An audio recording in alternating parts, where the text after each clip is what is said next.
Білі бантики, ранці та барвисті зошити. До початку шкільних занять залишилося менше 2 тижнів. Для школярів це означає ще півмісяці літніх канікул, для батьків – початок підготовки дитини до навчань. У Києві банки у зв'язку з цим навіть пропонують шкільні кредити. Тож телеканал АТР вирішив з'ясувати, скільки коштуватиме батькам зібрати дитину до школи у Києві, а скільки в окупованому Криму. Це шкільний базар у центрі Сімферополя. Ядки ряботять чорно-білим крамом. Хлопчачий костюм тут обійдеться батькам 1600 рублів. Це близько 700 гривень. Дівчачі блузки від 400 рублів. Це десь 160 гривень. А спідниці мінімум 500, тобто 200 гривень. Блузочки начинаются, кофточки 400, 500, 600 и выше. До 1100. Вполне нормально.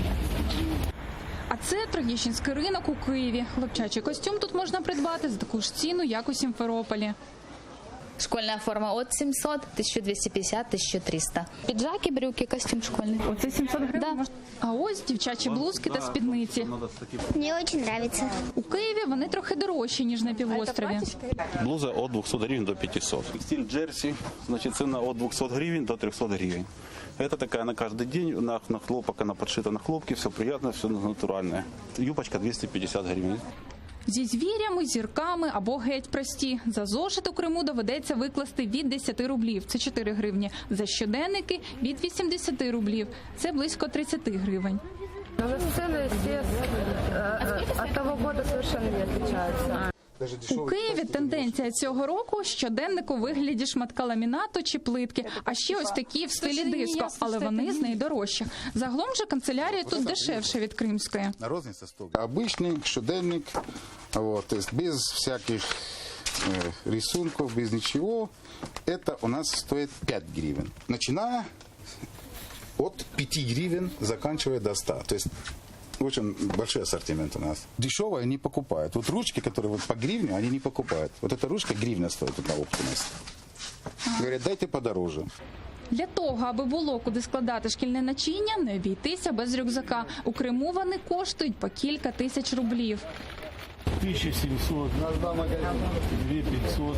У Києві портфелі вражають різноманіттям. Данило рюкзак собі вже вибрав. Хочеш в школу вже?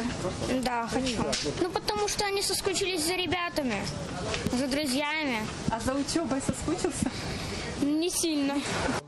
Рюкзаки, як і канцелярія, у столиці країни коштують менше, ніж у Сімферополі.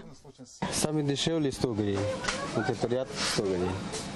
Потом и 150, 350, и 180.